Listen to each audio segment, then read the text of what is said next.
ముగ్గురి జీవితాలు అర్ధాంతరంగా ముగిసిపోతే వాళ్ళ చావుకి కారణాలేంటని మనం చెప్పడానికి మనమెవరం అసలు? నేను దేని గురించి మాట్లాడుతున్నానో మీకు అర్థమై ఉంటుంది. ఒక లేడీ తన 2 పిల్లల్ని తీసుకొని రైలు కింద పడి ఆత్మహత్య చేసుకుంది. ఒకతేమో లంజది బాగా తిరిగి ఎంజాయ్ చేసి పిల్లల్ని కూడా చంపేసిందని, ఒకళ్ళేమో ఆమెకి మానసిక రోగమని, ఇలా ఎవరికి నచ్చినట్టు వాళ్ళు వీడియోలు చేస్తూ వెళ్ళిపోతున్నారు. మీరెవరు అసలు?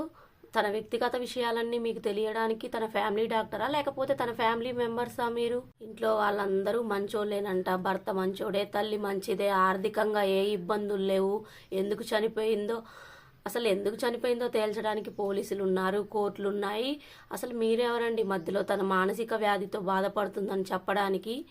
అదే మీ ఇంట్లో ఆడది చనిపోతే అలాగే మాట్లాడతారా? అసలు తను ఎందుకు చనిపోయిందో, పాపం ఏ కష్టం వచ్చిందో అని ఒక్కరు కూడా ఆలోచించరు. మనకి వ్యూస్, సబ్స్క్రైబర్స్, మన రేటింగే ముఖ్యం. అవతల జీవితాలు ఎలా పోతే ఏంటి, మనకి ఏమీ అవసరం లేదు. ఒక తల్లి 2 పిల్లలతో చనిపోయిందండి పాపం.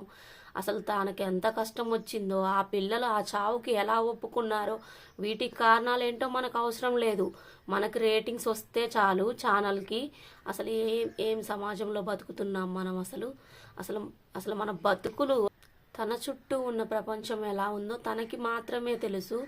తన చుట్టూ అందరూ మంచి వాళ్ళే ఉన్నారు, తనే మంచిది కాదు, పిచ్చి పట్టింది, మానసిక పరిస్థితి బాగలేదు. అసలు ఇవన్నీ చెప్పడానికి మనం ఎవరు అండి? చనిపోయినాక కూడా ఆమె ఆత్మకి శాంతి లేకుండా చేస్తున్నారు మీరు. 2 పిల్లలు తన వెంట చనిపోవడానికి రెడీ అయ్యారంటే ఆమె వ్యక్తిత్వం ఎలాంటిదో అక్కడే అర్థమవుతుంది. ఇక నిజాలంటావా? పోలీసులు, కోర్టులు అప్పుడు తేలుస్తాయి. అప్పుడు మీరు వీడియోలు చేసుకోండి. ఏది నిజమో ఏది అబద్ధమో తెలుసుకున్న తరువాత. ముందే అవతల గురించి మాత్రం మాట్లాడడానికి మనకి రైట్ అయితే లేదు. మరో మంచి వీడియోతో కలుద్దాం.